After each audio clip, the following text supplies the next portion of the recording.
नमस्कार, मी राहुल कुलकर्णी. माझ्या रोजच्या प्रवासामध्ये अनेक वेगळे विषय आपण मांडत असतो आणि महाराष्ट्रातही लाखोच्या संख्येनं बघतो. त्याबद्दल थँक्यू सो मच. तुम्हाला लक्षात आलं असेल की मी जुन्या गाड्यांचा जो बाजार पुण्यामध्ये आणि मला फार कुतूहल आहे. कारण मी जेव्हा पुण्यात आलो तेव्हा मी बघतोय की अनेक ठिकाणी मी हडपसरपासून तुम्ही डाव्या उजव्या बाजूला तुम्हाला जुन्या गाड्यांचे असे बाजार दिसतात हो.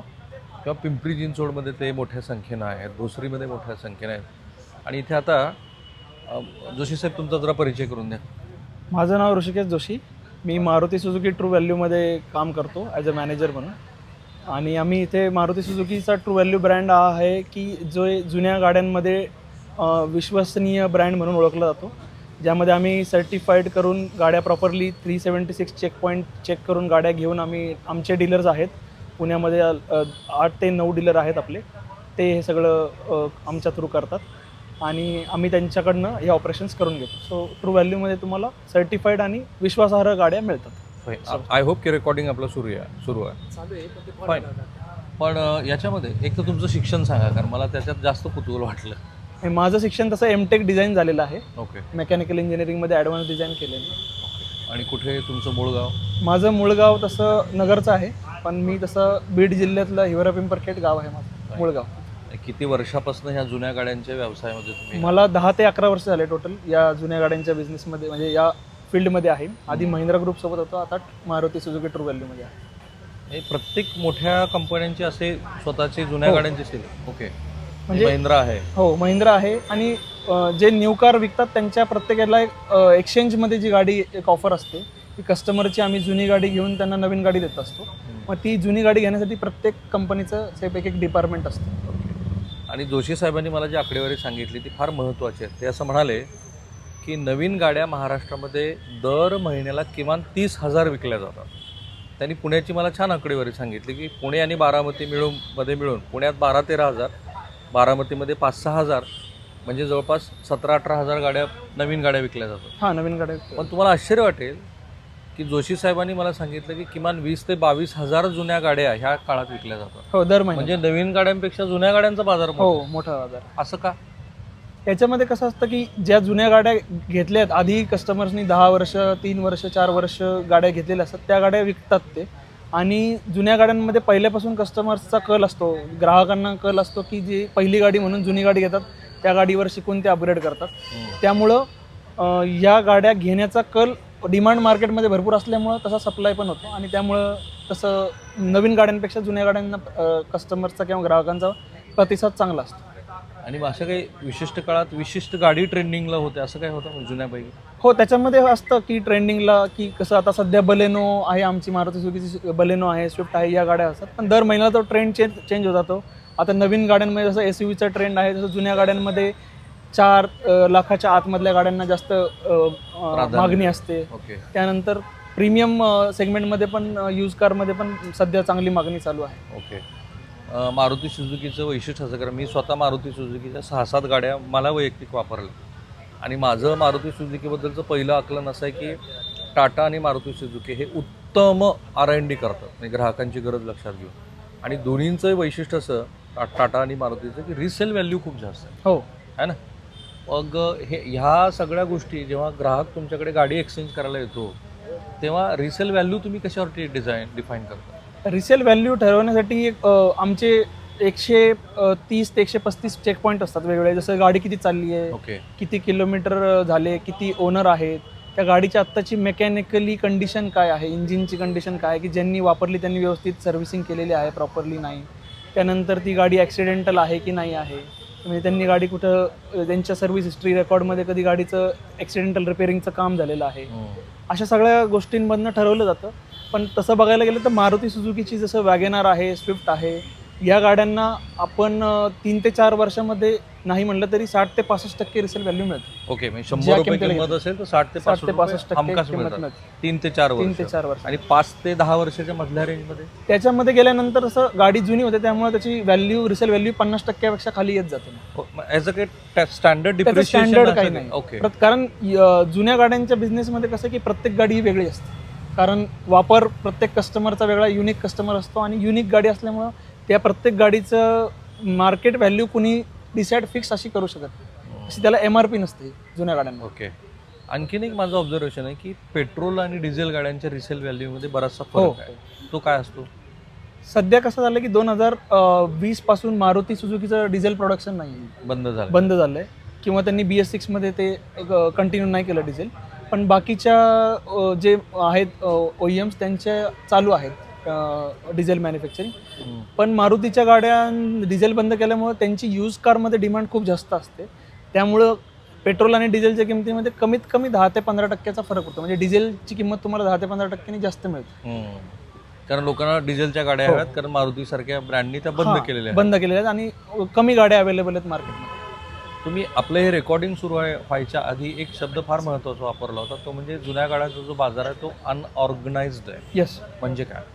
अनऑर्गनाइज म्हणजे याच्यामध्ये जे एक प्रॉपर कंपनी जसं Maruti Suzuki India Mahindra, limited एक कंपनी टाटा. आहे, महिंद्रा आहे, बाकीचे पण OEMs आहेत. हे प्रॉपरली एक ऑर्गनाइज वेमध्ये त्यांचं चॅनल आहे, ब्रँड व्हॅल्यू आहे आणि कस्टमरला जर काही कंप्लेंट आली तर त्यांच्याकडे एक चॅनल असतं पोहोचण्यापर्यंत, लोकांपर्यंत पोहोचण्यासाठी किंवा काही कंप्लेंट करायचे असतील तर. आणि बाकी 80% जे व्यवहार होतात हे अनऑर्गनाइज वेमध्ये, म्हणजे की जे बिझनेस असतात, यूज कार बिझनेस ज्यांचे इंडिव्हिज्युअली आहेत त्यांच्याकडे ते गाड्या घेतात. ते लोक पण सर्व्हिस प्रोव्हाइड करतात, पण एक ब्रँड व्हॅल्यू त्यांची इंडिव्हिज्युअल लेवलला असते. जसं ऑल इंडिया लेवलला तशी ब्रँड व्हॅल्यू मिळणार नाही. त्याच्यामुळे ऑर्गनाइजचा बिझनेस हा 20 ते 25%चाच आहे. म्हणजे बाकीचा जो बिझनेस आहे 70-75% ते मधले मध्यस्थ हाच व्यवहार करतात. मध्यस्थ असं नाही म्हणता येणार, पण यूज कार बिझनेस ज्यांची स्वतः त्यांनी इन्व्हेस्टमेंट करून पैसे इन्व्हेस्ट करून ती गाडी त्यांनी परचेस केलेली आहे, हम्म. त्या गाडीवरती ते काही काम करतात. म्हणजे प्रॉपर गाडी कारण घेतल्यानंतर रिफर्बिशमेंट करावी लागते, कारण तिची आत्ताची कंडिशन आणि कस्टमरला विकण्याच्या कंडिशनमध्ये बराच फरक असतो. ओके. डेंट केलेले असतात, डेंटिंग पेंटिंग असतं, गाडीमध्ये इंटरनल क्लिनिंग असतं, अशा भरपूर गोष्टी असतात ज्याच्यामुळे मग त्याच्यावरती पण एका गाडीमध्ये नाही म्हणलं तरी 5 ते 7% खर्च होतो गाडीच्या व्हॅल्यूचा विकत घेतलं. घेतल्यानंतर. आणि बरं. ती इन्व्हेस्टमेंट करून मग हे सगळे यूज कार बिझनेस करणारे जे डीलर्स आहेत, जसं तुम्ही हडपसर मार्केटला, त्यानंतर बावधन बानेर मार्केटला पण आहे, ते लोक पण विकतात डायरेक्टली बिझनेस. एक मुद्दा मी स्पष्ट करतो की जोशी साहेब आपल्याला जे सांगतात ते ज्या आस्थापनामध्ये काम करतात सुझुकीमध्ये, त्यांच्या कोणत्याही पॉलिसीबद्दल ते बोलत नाही आहेत. ते फक्त ग्राहकांना एज्युकेट करण्याच्या दृष्टीनं, आणि मी सुद्धा ग्राहकांना हा जो जुन्या गाड्यांचा बाजार आता त्याची व्याप्ती खूप वाढत चाललेली आहे, त्यातले महत्त्वाचे भाग तुम्हाला लक्षात यावेत यासाठीच. मारुती असेल किंवा टाटा असेल किंवा महिंद्रा असेल, त्या कंपन्यांच्या कोणत्याही पॉलिसीबद्दल जोशींचं पण काही मत नाही, माझं पण काही मत नाही आहे, कारण ते काही ऑथोराईज पद्धतीने ह्याच्यावरती कमेंट्स करणार नाहीत. मी पण जे ऑथोराईज व्यक्ती असतील त्यांच्याकडे तो संपर्क साधेल. आता बऱ्याच ग्राहकांना काय होतं की समजा मी चालू इथे, आणि बाय द वे हा काही प्रमोशनल व्हिडिओ नाही आहे, मी माझ्या कुटुंबातल्या एका सदस्याला एक गाडी विकत घ्यायची होती म्हणून इथे आलो होतो, आणि मला यांच्याशी इंटरॅक्शन करताना त्यांचं शिक्षण आणि त्यांचा ह्या क्षेत्रातला अभ्यास हे बघून असं लक्षात आलं की यांच्याशी संवाद साधला पाहिजे, कारण तुम्हाला त्याच्यातनं काही नवीन गोष्टी कळतात. साधारणपणे ग्राहक जेव्हा येतो तेव्हा त्याच्या मनात खूप प्रश्न असतात. हो, गाडी ठोकलेली असेल, अपघात झालेली असेल, वगैरे वगैरे. तर हे साधारण ग्राहकांनी कसं ओळखायचं की तर जर त्यासाठीच ऑर्गनाइज आणि अनऑर्गनाइज चॅनल आहे. जसं तुम्ही एखाद्या चांगल्या ब्रँडकडे गेलात तर त्या ब्रँडमध्ये शक्यतो ॲक्सिडेंटल गाडी घेत नाही, किंवा जरी घेतली तरी ती गाडी कस्टमर्सपर्यंत विकत नाहीत, किंवा ते गाडी स्क्रॅप करतात किंवा त्याची काहीतरी वेगळी विल्हेवाट लावतात. पण ज्या गाड्या as a brand Maruti Suzuki true value आम्ही विकतो, त्या सगळ्या गाड्या सर्टिफाईड असतात, प्रॉपरली आम्ही चेक करून घेतलेल्या असतात, त्याची सर्व्हिस हिस्ट्री पण चेक केली असते. पण कोणताही ग्राहक असेल की बाबा त्याला यूज कार मार्केट कोणती जुनी गाडी घ्यायची आहे मला, तर त्यांनी पहिले त्या गाडीची सर्व्हिस हिस्ट्री चेक केली पाहिजे कोणत्याही. आणि सर्व्हिस हिस्ट्री ही कुठेही अवेलेबल असते, तुम्ही कोणत्याही शोरूमला जाऊन तिथे सर्व्हिसच्या डिपार्टमेंटमध्ये जाऊन सर्व्हिस हिस्ट्री मागू शकता. ती मॅन्युप्युलेट नाही करता येत ना? ती मॅन्युप्युलेट कोणीच करू शकत नाही, कारण ते सगळं डिजिटली अवेलेबल असतं. आणि आता ज्या गाड्या पण नवीन लॉन्च झालेल्या आहेत, BS4, BS6, या गाड्यांमध्ये डिजिटली सगळं रेकॉर्ड होत असतं, त्यामुळे ते मॅन्युप्युलेशन करणं खूप अवघड आहे. पण एका मॅन्युप्युलेशनबद्दल ग्राहकांच्या मनात खूप प्रश्न असतो, ते असतं किलोमीटरचं मॅन्युप्युलेशन. हो, is it possible? Kilometre possible आधी होतं BS3 आणि काही प्रमाणात BS4मध्ये, पण BS6 आल्यापासून किलोमीटर मॅन्युप्युलेशन अजिबात करता येत नाही कोणत्याही कंपनीला किंवा कोणत्या इंडिव्हिज्युअल माणसाला सुद्धा करता येत नाही. ओके. कारण ते पूर्ण इलेक्ट्रॉनिकली त्याच्यामध्ये असे कॉम्पोनंट असतात, ECU त्याला म्हणतात, त्यामध्ये डिजिटली सगळं गाडी रेकॉर्ड करत असते. आणि ते डिजिटली मॅन्युप्युलेशन करायचं म्हणजे ती पूर्ण गाडीच्या म्हणजे आपण म्हणू शकतो मेंदूसोबत छेडछाड करण्यासारखं आहे, आणि त्यामुळे गाडी बंद पण पडू शकते, त्यामुळे कोणी शक्यतो करत नाही. तुमच्या लक्षात आलं की मी इतक्या उच्च विद्या विभूषित व्यक्तीला तुमच्यासमोर का हा मांडा? एरवी आपण कुठल्याही सामान्य मध्यस्थाचा इंटरव्ह्यू केला असता तर हे इतके सखोल असं आपल्याला त्याचं मार्गदर्शन मिळालं नसतं. तर पुन्हा एकदा तो भाग जरा एक्सप्लेन करा. तुम्ही जेव्हा म्हणता की किलोमीटर चेंज करण्याच्या दृष्टीनं तुम्हाला पूर्ण गाडीच्या मेंदूमध्ये छेड करावी हो, लागते.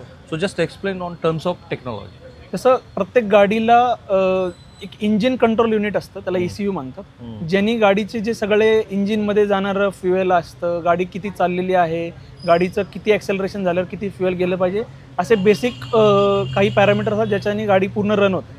तर ते असतं, त्याच्यामध्ये सगळा डेटा रेकॉर्ड होतो. म्हणजे इवन किलोमीटरचा सुद्धा रेकॉर्ड त्या ECU मध्ये होतो.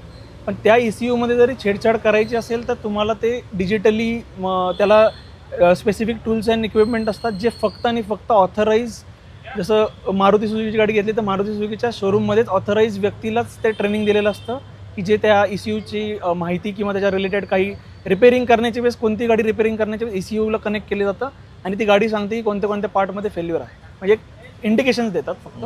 सो ते फक्त ऑथराईज सर्व्हिस वर्कशॉपमध्येच तुम्हाला ते ECU ओपन करता येतं किंवा त्यांनाच टेक्निकली माहिती असते. त्यामुळे कुणीही रोड साईडचं मेकॅनिक ECU सोबत छेडछाड करू शकत नाही. फाईन. श्री नितीन गडकरी यांनी एक स्क्रॅपिंग पॉलिसी आणली. हो ती आहे की 15 वर्षाच्या नंतरच्या गाड्या तुम्ही वापरू शकत नाही, बरोबर? हो. सो काही जण असं म्हणतात की नंतर तुम्ही RTO कडे गेल्यानंतर 5 वर्षाचं एक्सटेन्शन हो, मिळतं, डिपेंड ऑन द व्हेकल. हो. बरोबर. ती पॉलिसी काय आणि ग्राहकांनी जुन्या गाड्या घेत असताना कशाला प्राधान्यक्रम दिला पाहिजे? मी फक्त स्क्रॅपिंग पॉलिसीच्या अनुषंगाने बोलतो. आता स्क्रॅपिंग पॉलिसीमध्ये कसं आहे की जे गडकरी साहेबांनी केलेलं आहे त्याच्यामध्ये असं आहे की 15 वर्षाच्या नंतरच्या गाड्या या व्हॉलेंटरीली स्क्रॅप केल्या पाहिजेत ॲज पर गव्हर्नमेंट नॉर्म आणि जे त्यांनी प्रमोशन करतायत त्याच्यानुसार. पण 15 वर्षाच्या नंतरसुद्धा गाडी सब्जेक्ट टू जे RTO ऑफिस असतात लोकल, ते RTO इन्स्पेक्टर गाडी चेक करतात आणि ती जर गाडी फिजिकली फिट असेल गाडी रस्त्यावर चालण्यासाठी तरच तिला 5 वर्षाची मुदत वाढवून देतात त्यांची, म्हणजे गाडीचं लाईफ वाढवू शकतात असं आपण म्हणू शकतो. तर ते जर असेल तरच ती गाडी तुम्ही त्या गाडीमध्ये, म्हणजे एखाद्याचं खूपच कमी बजेट आहे की 1 लाख रुपयापेक्षा कमीमध्ये मला नवीन गाडी घ्यायची आहे, साधारणतः मध्यमवर्गीय माणसांना किंवा एखाद्याला शिकण्यासाठी गाडी घ्यायची, तरच तुम्ही त्या गाडीचा विचार करावा आणि ती RTOनी मुदत एक्सटेंड केलेली आहे का नाही ते चेक करावं, तरच ती गाडी घ्यावी. नाहीतर आता मारुती सुझुकीमध्ये किंवा सगळ्याच OEMsनी स्क्रॅप पॉलिसीला पण प्रमोशन करतात. स्क्रॅपेज गाडी केल्यानंतर साधारणतः 15 ते 1 लाख रुपयापर्यंत पण बेनिफिट्स मिळतात मारुती सुझुकी मध्ये आणि ती गाडी लिगली स्क्रॅप होते. म्हणजे RTOनी काय केलेलं आहे की रजिस्टर्ड व्हेकल स्क्रॅपिंग फॅसिलिटी, त्याला RVSF म्हणतात, असे सेंटर्स प्रत्येक RTOमध्ये एक सेंटर असं मॅन्डेटरीली केलेलं आहे. महाराष्ट्रात आता सध्या कमीत कमी 10 रजिस्टर्ड वेंडर फॅसिलिटीज आहेत. सॉरी. सो त्या फॅसिलिटीजमध्ये जाऊन जरी तुम्ही कोणत्याही शोरूमला गाडी दिली तरी ती गाडी त्याच फॅसिलिटीमध्ये स्क्रॅप होते जिथे सगळ्या गाडीचे प्रॉपरली पार्ट्स सेपरेट केले जातात आणि चासी ती कट करून जी वाहन वेबसाईट आहे सेंट्रल गव्हर्नमेंटची त्याच्यावर अपडेट केलं जातं की ही गाडी स्क्रॅप झालेली आहे. जेणेकरून त्या गाडीच्या अगेन्स्ट कधीही कुणी परत ती गाडी वापरणं किंवा त्याचा इलिगली ॲक्टिव्हिटीजमध्ये यूज होणं हे करू शकत नाही. आणि या संदर्भामध्ये मी टाटा मोटर्समध्ये जाऊन जो तपशीलवार स्क्रॅपिंगचं युनिट महाराष्ट्राला दाखवलं आहे तेही करणारा मी पहिला प्रतिनिधी होतो. So you must have to watch this episode, it's very important. ग्राहकांना असं वाटतं की गाडीचं जे टायर आहे त्या टायरवरून किंवा इंजिनाच्या आवाजावरून मला गाडीची कंडिशन कळते. सो गाडीची कंडिशन समजून घेण्यासाठी apart from certification what are the basic things one must have to do? गाडीची कंडिशन बघण्यासाठी मेन म्हणजे गाडीचं इंजिन आहे, कारण टायर हा रिप्लेसेबल पार्ट आहे. म्हणजे जरी तुम्ही आज गाडी घेता त्याचे टायर चांगले नसतील तर तुम्ही नवीन टायर टाकू शकता, पण इंजिनमध्ये जर काही इश्यू असेल तर तो कधी रिपेअरेबल फार मोठ्या प्रमाणात असेल तर तो होऊ शकत नाही. जसं गाडीमध्ये काही जसं तुम्ही गाडीचं ऑइल जिथं चेक करता तिथं काढून चेक करू शकता की गाडी रेस दिल्यानंतर ऑइल बाहेर फेकते आहे का. ते असेल तर त्या गाडीमध्ये 100% इंजिन फेल्युअर आहे, त्याला इंजिन ऑइल बॅक म्हणतात. जे इंजिन ऑइल बाहेर फेकते म्हणजे इंजिनमध्ये काहीतरी बिघाड आहे. किंवा तुम्ही गाडीचं जरी कोणतीही गाडी चालू केल्यानंतर गाडीच्या क्लस्टर मीटरमध्ये वेगवेगळे सिम्बॉल येतात. सॉरी वेगवेगळे सिम्बॉल येतात, त्यामध्ये इंजिन ओव्हररेटिंगचे पण सिम्बॉल येतात. ते सिम्बॉल्स तुम्ही गुगलवरती किंवा कुठेही तुम्ही अवेलेबल माहिती घेऊ शकता की इंजिन ओव्हररेटिंगचा सिम्बॉल काय आहे, किंवा गाडीच्या एमिशन्समध्ये काही इश्यू असतात तर त्याचा पण सिम्बॉल क्लस्टर मीटरमध्येच गाडी दाखवते. जर असेल तर कोणती गाडी घेताना तुम्ही ते इंजिन ऑन केलं इग्निशन तरी त्याच्यावरती सिम्बॉल दिसतात, ते बघून सुद्धा आपण ओळखू शकतो गाडीमध्ये काही इश्यू आहे की नाही. राईट. आणखीन एक मुद्दा असतो तो असतो सस्पेन्शनचा. हो, सो सस्पेन्शनचं जे पॅरामीटर्स आहे ते वर्षावर डिपेंड आहे का गाडीत बसल्यानंतर साधारणपणे मेकॅनिकल जे अंदाज देतात की सस्पेन्शन इज ओके? सस्पेन्शन हे गाडीची टेस्ट ड्राईव्ह घेतल्याशिवाय कळतच नाही. तर गाडी आपण प्रॉपरली एखाद्या खडबडीत रस्त्यावरती जाऊन गेल्यानंतर जर गाडीच्या पुढच्या भागात किंवा मागच्या भागात आवाज येत असेल तर साधारणतः तो सस्पेन्शनमधला एरर असतो किंवा डिफॉल्ट असतो, फॉल्ट असतो असं आपण म्हणू शकतो.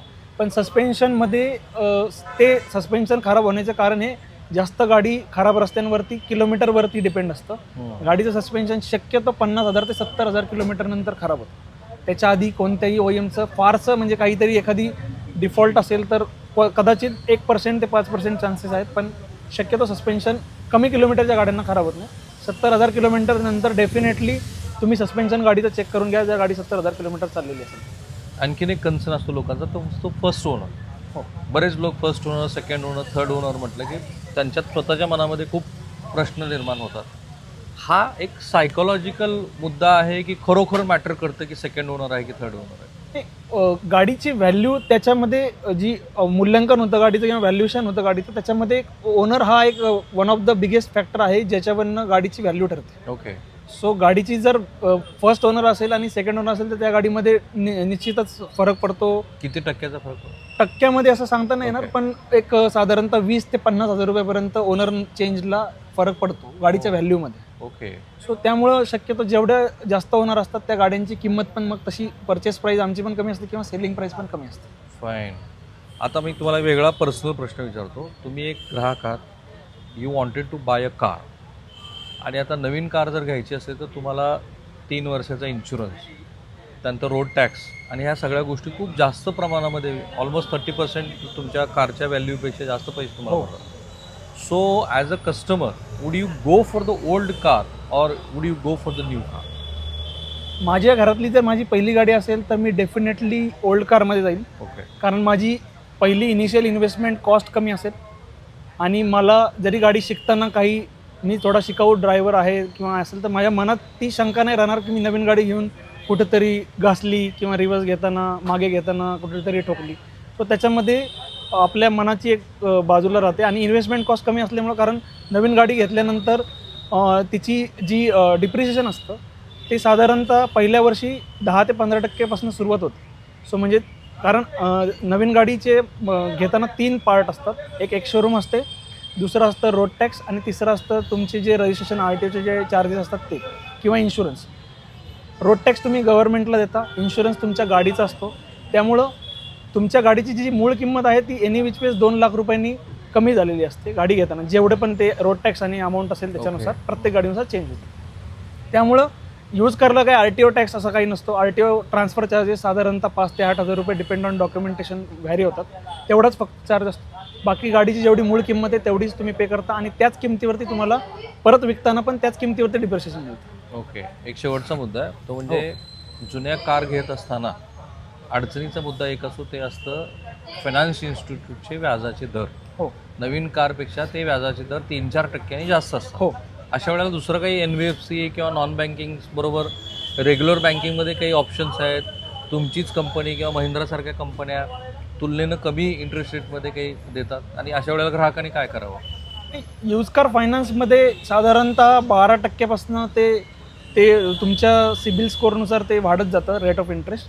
पण 12%च्या खाली कुणी देऊ पण शकत नाही. RBIच्या जे नॉर्म्स आहेत त्यामध्ये मला एवढं इनडेप्थ नॉलेज नाही आहे, पण RBIच्या नॉर्म्सनुसार ते 12%च्या खाली जाऊ नाही शकत, कारण दॅट इज मतलब तुम्ही त्यांचे ओनर चेंज झालेले असतात. ओके. त्यामुळं ते त्या पर्सेंटेजच्या खाली जाऊ शकत नाही. पण आत्ता यूज कारमध्ये जेवढे पण ग्राहक आमच्याकडनं गाडी घेतात त्यामध्ये साधारणतः 30 ते 40% या गाड्या फायनान्सच्या थ्रूच विकल्या जातात. आणि फायनान्सचं जरी बघितलं तरी कोणतेही कस्टमर 1 वर्ष ते 1.5 वर्ष 2 वर्ष फार तर फार यूज कारचं फायनान्स वापरतात, कारण गाडीची व्हॅल्यू तशी Already असते. कमी असते. हां, आणि यूज कार वापरण्याचा जो कालावधी आहे तो कस्टमरचा is not more than 4 years. Okay. एकदा यूज कार घेतल्यानंतर ते 2 ते 3 वर्षात साधारणतः नवीन गाडीमध्ये शिफ्ट होतात किंवा परत यूज घेऊन नवीन थोडी, समजा आता हॅचबॅक असेल तर ते SUV वरती अपग्रेड होतं. ओके. तो फायनान्स हा खूप चांगला, म्हणजे फायनान्स भरपूर NBFCs आणि बँक इन्स्टिट्यूशन्स आहेत जे फायनान्स प्रोव्हाइड करतात यूज कारमध्ये आणि रिलायबल आहेत. काही त्यामध्ये प्रश्न नाही की तुम्ही फायनान्स नाही घेतलं पाहिजे. अपार्ट फ्रॉम सर्टिफाईड व्हेकल्स हो. ज्या तुमच्या आहेतच इथे, गाडी स्पॉन्टिनियसली विकत घ्यावी का मेकॅनिकल बरोबर घेऊन आणूनच गाडी विकत घ्यावी, इन्क्लुडिंग सर्टिफाईड हा त्यामध्येच हा ऑर्गनाईज आणि ऑर्गनाईजचा फरक पडतो. ऑर्गनाईज चॅनलमधनं तुम्ही जर गाडी घेत असाल तर तो ब्रँड व्हॅल्यू आहे त्याला, त्यांनी प्रॉपर गाड्या चेक करून घेतलेल्या असतात. अनऑर्गनाईज लोक पण चेक करून घेतात, पण शेवटी तुम्ही गाडी घेतल्यानंतर समजा काही त्यामध्ये तुम्हाला आढळलं की त्यामध्ये काही इश्यू झालेला आहे किंवा गाडीचं मेकॅनिकली काही इश्यू झाला आहे, जसं मारुती सुझुकीची जर तुम्ही गाडी घेतली तर मेकॅनिकली जरी काही झालं तरी आम्ही 1 वर्षापर्यंत त्याची वॉरंटी प्रोव्हाइड करतो. ओके. जे आमच्या प्रमाणित गाड्या असतात सर्टिफाईड व्हेकल त्यांना 1 वर्षापर्यंत वॉरंटी असते आणि यूज कार ग्राहकांना सुद्धा मारुती सुझुकीमध्ये 3 फ्री सर्व्हिस देतो. ओके. त्यामुळं जरी कधी काही इश्यू आला तरी मारुती सुझुकीची कोणतीही गाडी यूज कार तुम्ही घेतली जी सर्टिफाईड यूज कार असेल आमची, त्यामुळे 3 फ्री सर्व्हिसिंग कोणत्याही सर्व ग्राहकांना मिळते. त्यामुळे त्यांना मेकॅनिकली तशी गाडी घेतल्यानंतर प्रॉब्लेम येतो. एकच महत्त्वाचा मुद्दा राहिला, आपण थांबूया. एक तर जुन्या गाड्या ज्या असतात त्यांचे रंग हळूहळू फिक्कट होत जातात. हो. स्पेशली व्हाईट सोडून इतर रंग हे लवकरच फिक्कट झालेत असं दिसतंय. सो जुन्या कार विकत घेत असताना रंगांची काही चॉईस असावी का? रंगांची चॉईस असा कसं असतं की जो गाडी ज्यांनी परचेस केलेली असते ते त्याच्यावरती काहीतरी डेंटिंग पेंटिंग करत असतात. कारण शक्यतो आता एवढी ट्रॅफिक वाढलेली आहे आणि कुठे ना कुठे घासलेली वाहनांची असते संख्या कुठे ना कुठे घासलेली असते. सो आम्ही विकताना ती घासलेली गाडी विकू शकत नाही, त्यामुळे आम्ही त्याला डेंटिंग पेंटिंग केलेलंच असतं. जिथे जिथं कलर मिसमॅच असतो ते आम्ही मॅच करण्याचा प्रयत्न करतोच. पण शक्यतो कसं असतं की व्हाईट सोडून बाकीच्या गाड्यांना आम्हाला मॅच करणं मुश्किल होतं, त्यामुळे ते लगेच कळून येतं ग्राहकांना सुद्धा की पण रंगाचा फरक हा तुम्हाला गाडी विकताना पडतो. जर व्हाईट नंबर असेल, व्हाईट कलर असेल तर त्याला हायएस्ट रिसेल व्हॅल्यू असते. जसं जसं तुम्ही ब्लॅक कलरकडे जाता तसं त्याची रिसेल व्हॅल्यू थोडीफार व्हाईट नंबर प्लेटपेक्षा काही प्रमाणात कमी मिळते. पण ते पण काही असे दर्दी ग्राहक असतात आमचे ज्यांना ब्लॅक कलरच हवा असतो, ते घेतात, तसं काही इश्यू नाही आहे. पण रिसेल व्हॅल्यूमध्ये फरक पडतो कलरनुसार. Thank you so much Joshi. बघा, इतक्या स्पॉन्टिनियसली आमचं सहज आम्ही गप्पा मारताना मला लक्षात आलं की जोशींच्याकडं खूप ज्ञान आहे ह्या संदर्भात तुम्हाला देण्यासाठी आणि मला समजून घेण्यासाठी. ते तुमच्यासमोर मांडलं आहे. आणि पुन्हा एकदा सांगतो की ते त्यांच्या कंपनीच्या कोणत्याही पॉलिसीबद्दल बोललेले नाहीत आणि मी पण त्यांना ते प्रश्न विचारलेले नाहीत. साधारण ग्राहकाच्या मनातले सगळे प्रश्न मी ऑलमोस्ट विचारलेत असं मला वाटतं. तरीसुद्धा आय होप की तुम्हाला आणखी काही प्रश्नांची उत्तरं मिळालेली नसावीत. हा व्हिडिओ तो तुम्ही शेवटपर्यंत बघितला आहे, म्हणून या व्हिडिओच्या कमेंट बॉक्समध्ये ना श्री जोशी यांच्यासाठी जे काही प्रश्न असतील तर ते जरूर तुम्ही पोस्ट करा. मी ते त्यांच्याकडे पुन्हा त्यांना विचारेन आणि या प्रश्नांची उत्तरं तुम्हाला देण्याचा मी प्रयत्न करू. थांबूया. Thank you so much. धन्यवाद.